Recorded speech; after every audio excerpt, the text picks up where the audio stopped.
Alors dans cette vidéo, on va voir comment calculer le produit scalaire donc avec la formule du projeté orthogonal.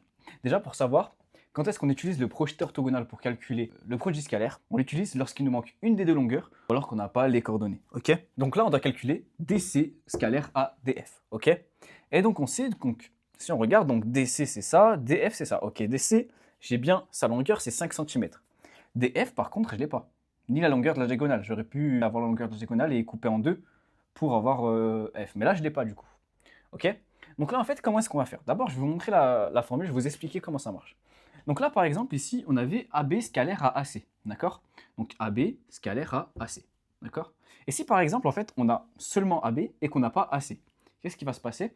Donc en fait, on peut utiliser le projeté orthogonal de C sur la droite AB. Ok. Donc je répète, le projeté orthogonal de C sur la droite AB.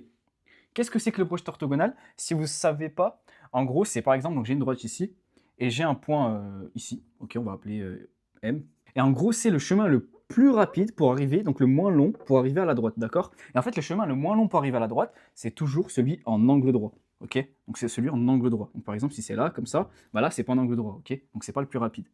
Par contre, donc en fait, ce qu'on peut faire quand on doit tracer un projeté orthogonal, normalement vous vous souvenez peut-être au collège, en gros vous prenez votre équerre et vous la ramenez comme ça, jusqu'à avoir l'endroit où c'est pile un angle droit, ok?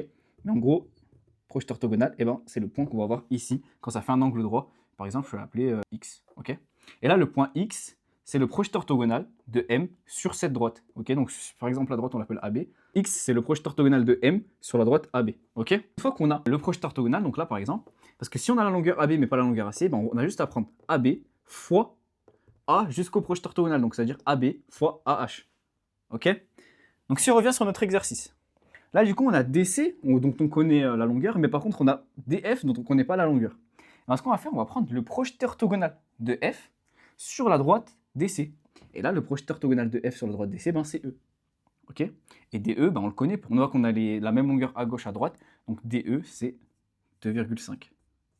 Ok. Et maintenant on a juste à faire ben, DC fois DE, donc je vais calculer ici, DC fois DF. Donc c'est égal à la longueur de DC fois la longueur de DE. Vu que E il est projeté orthogonal de F sur la droite DC.